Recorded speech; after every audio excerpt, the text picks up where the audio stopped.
Hello అండి, అందరికీ నమస్కారం. అందరూ ఎలా ఉన్నారండి? మేము సమ్మర్ హాలిడేస్ కి విలేజ్ వచ్చాం కదా. ఎక్కువగా విలేజ్ న్యాచురల్ వీడియోసే ఉంటాయి. ఈ చెట్టు వచ్చేసి మా అమ్మ వాళ్ళ దగ్గర ఉన్నటువంటి బొప్పాయి చెట్టు. ఇది నాటు బొప్పాయ. చూడడానికి సింగిల్ గా ఒకే చెట్టు ఉన్నా కానీ దీనికి చూసారా ఎన్ని కాయలు కాసాయో. చెట్టుకు పైన చిన్నగా కాయలు ఉంటాయి, మధ్యలో మిడిల్లో వచ్చేసి ఇలా కాయలు పచ్చగా ఉంటాయి. లాస్ట్ లో అయితే ఏ కాయలు అయితే పండుతాయో అలాంటి కాయలు మాత్రమే ఉంటాయి. ఇగోండి ఈ విధంగా. ఈ కాయ చెట్టు మీదే మంచి కలర్ వచ్చింది, చూసారండి ఎంత పండుగా పండిందో. ఈ కాయను చూసేసరికి చెట్టు మీద ఇంత బాగా పండుతుందని నేనే షాక్ అయ్యాను. చూడడానికి అయితే చాలా బాగుంది. ఈ పండినటువంటి బొప్పాయి కాయనైతే మా పాప అయితే ఎంతో సంతోషంగా చాలా హ్యాపీగా కోసింది. ఈ కాయ మొత్తం చెట్టు మీదే పండిపోయింది. చూడడానికి అయితే చాలా ముద్దుగా ఉంది కదా. పల్లెటూరులో మొక్కలు కానీ కూరగాయలు కానీ న్యాచురల్గా పండించుకుంటారండి. వీటికి ఎరువులు కానీ కెమికల్స్ కానీ ఏమీ యూజ్ చేయరు. వాళ్ళు వాడేటటువంటి నీళ్ళనే ఈ చెట్లకు పోస్తూ ఉంటారు. ఇంకా కూరగాయలు కట్ చేసుకున్నటువంటి వేస్ట్ ఉంటుంది కదా, అవి మాత్రమే ఎరువుగా వేస్తారు ఈ చెట్లకి. మా అమ్మకు కూడా ఈ మొక్కని ఆ విధంగానే పెంచిందండి. మా చెల్లి కొడుకు అయితే ఈ కాయను చూసేసరికి వాడే కట్ చేయాలని, చూసారా ఎలా ఎగబడుతుందో ఈ కాయ మీద. ఇంకా ఈ బొప్పాయినైతే చెట్టు నుంచి కోసేసిన తర్వాత శుభ్రంగా కడిగేసి పీలర్తో ఇలా పైనున్న చెక్కు మొత్తం తీసేసి కట్ చేసుకుందాము. చెట్టు మీద కోసేటప్పుడే ఈ కాయకి ఏదో చిన్న మచ్చలాగా ఇదిగోండి ఇలా అనేది ఉంది.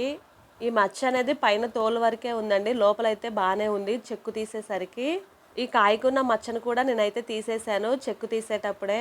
ఇంట్లోనే ఎటువంటి కెమికల్స్ వాడకుండా కూరగాయలు కానీ ఇలా ఫ్రూట్స్ కానీ పండించుకొని తినడం ఎంతమందికి ఇష్టమో నాకైతే కామెంట్ చేయండి. నాకైతే చాలా ఇష్టం అండి. ఏవైనా మనం పండించుకున్నవి మన చేతులతో కోసుకొని వండుకొని తింటే ఆ తృప్తే వేరే కదా. చూసారండి నాటు బొప్పాయి కాయ కదా, ఇది ఎన్ని గింజలు అయితే ఉన్నాయో. మనకి ఇది నాటు బొప్పాయా లేదా హైబ్రిడ్ అని తెలుసుకోవడానికి ఈ గింజలు ఒక్కటే ఆధారం. అమ్మడానికి వచ్చినటువంటి హైబ్రిడ్ ఈ బొప్పాయిలో ఇలా గింజలు ఎక్కువగా ఉండవు, ఉంటాయి కానీ చాలా తక్కువగా ఉంటాయి. ఇంట్లోనే న్యాచురల్ గా పండించుకున్నటువంటి నాటు బొప్పాయికి అయితే ఇలా గింజలు ఎక్కువగా ఉంటాయి. టేస్ట్ అయితే చాలా చాలా బాగుందండి. ఈ కాయ కోసినప్పటి నుంచి మా చెల్లి కొడుకు అయితే ఈ కాయను తినాలని ఎంత ఆతృతగా ఎదురు చూసారో. చెక్కు తీసేటప్పటి నుంచి కట్ చేసే వరకు ఎలా ఎగబడుతున్నాడో. వాడైతే కాయ కట్ చేసిన వరకు కూడా ఉండలేదు. ఫస్ట్ అయితే ఒక చిన్న పీస్ కట్ చేసి వాడికి ఇచ్చాను, వాడైతే తింటూ ఉన్నాడు.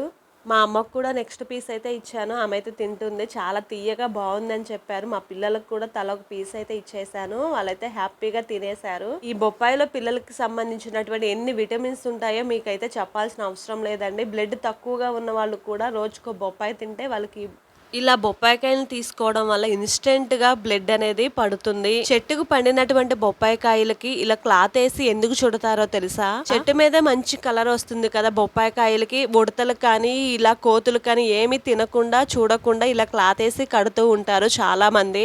మా అమ్మ కూడా ఇలా పండినటువంటి కాయకైతే ఇలా క్లాత్ అయితే చుట్టేసింది. నేను ఓపెన్ చేశాను. ఈ వీడియో కనుక మీకు నచ్చితే ఇలాంటి మంచి మంచి వీడియోలు మీరు చూడాలంటే నా ఛానల్ సబ్స్క్రైబ్ చేసుకొని లైక్ చేసి కామెంట్ చేయండి.